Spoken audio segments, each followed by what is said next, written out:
It was not that I didn't wait, on this occasion, for more, for I was rooted as deeply as I was shaken.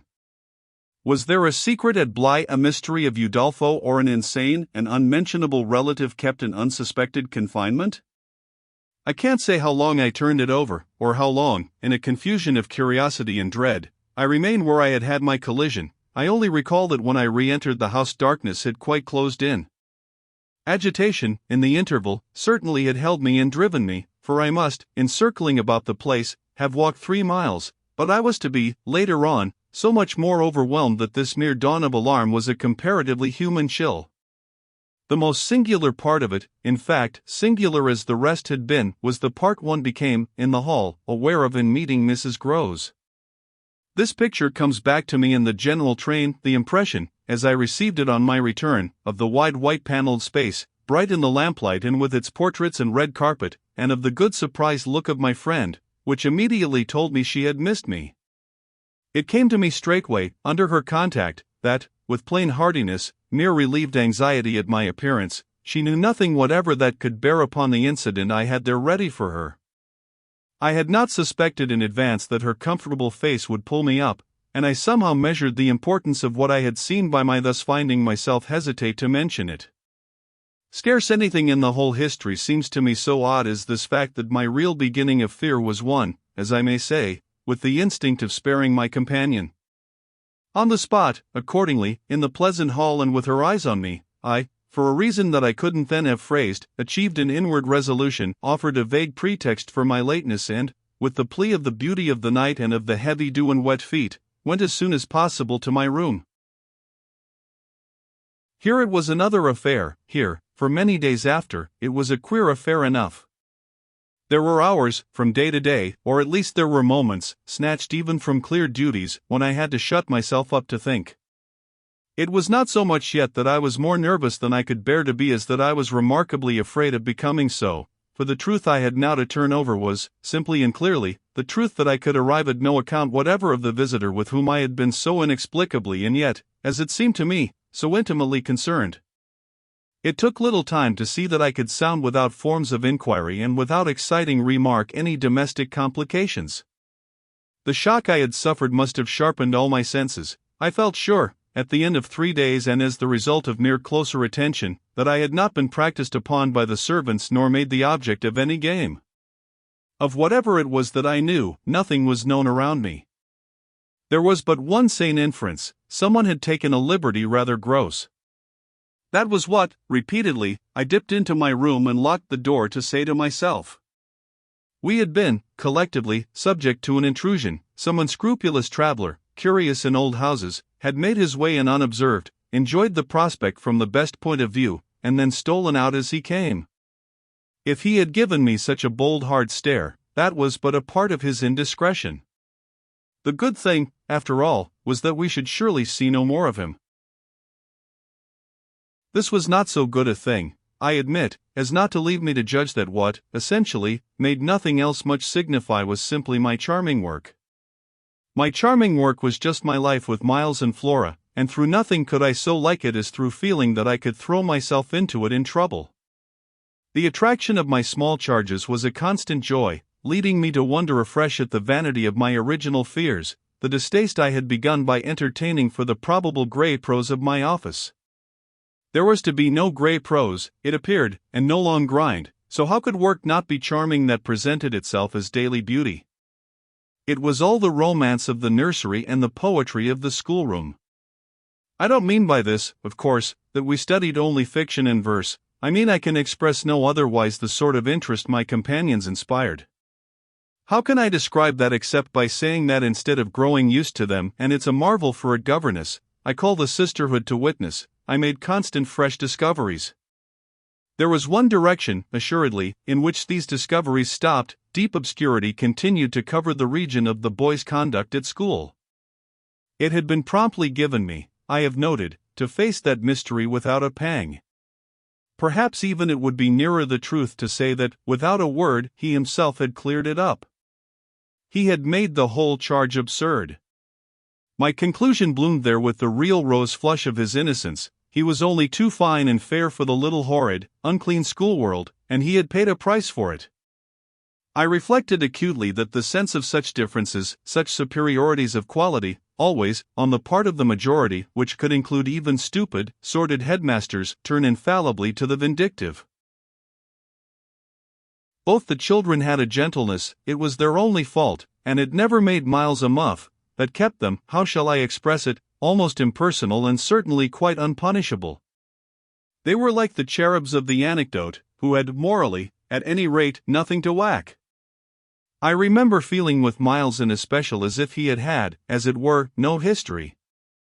We expect of a small child a scant one, but there was in this beautiful little boy something extraordinarily sensitive, yet extraordinarily happy, that, more than in any creature of his age I have seen, struck me as beginning anew each day. He had never for a second suffered. I took this as a direct disproof of his having really been chastised. If he had been wicked he would have caught it, and I should have caught it by the rebound, I should have found the trace. I found nothing at all, and he was therefore an angel. He never spoke of his school, never mentioned a comrade or a master, and I, for my part, was quite too much disgusted to allude to them. Of course I was under the spell, and the wonderful part is that, even at the time, I perfectly knew I was. But I gave myself up to it, it was an antidote to any pain, and I had more pains than one. I was in receipt in these days of disturbing letters from home, where things were not going well. But with my children, what things in the world mattered? That was the question I used to put to my scrappy retirements. I was dazzled by their loveliness. There was a Sunday to get on when it rained with such force and for so many hours that there could be no procession to church, in consequence of which, as the day declined, I had arranged with Mrs. Grose that, should the evening show improvement, we would attend together the late service. The rain happily stopped, and I prepared for our walk, which, through the park and by the good road to the village, would be a matter of 20 minutes. Coming downstairs to meet my colleague in the hall, I remembered a pair of gloves that had required 3 stitches and that had received them with a publicity perhaps not edifying while I sat with the children at their tea, served on Sundays, by exception, in that cold, clean temple of mahogany and brass, the grown-up dining room. The gloves had been dropped there, and I turned in to recover them. The day was grey enough, but the afternoon light still lingered, and it enabled me, on crossing the threshold, not only to recognize, on a chair near the wide window, then closed, the articles I wanted, but to become aware of a person on the other side of the window when looking straight in. One step into the room had sufficed. My vision was instantaneous, it was all there. The person looking straight in was the person who had already appeared to me.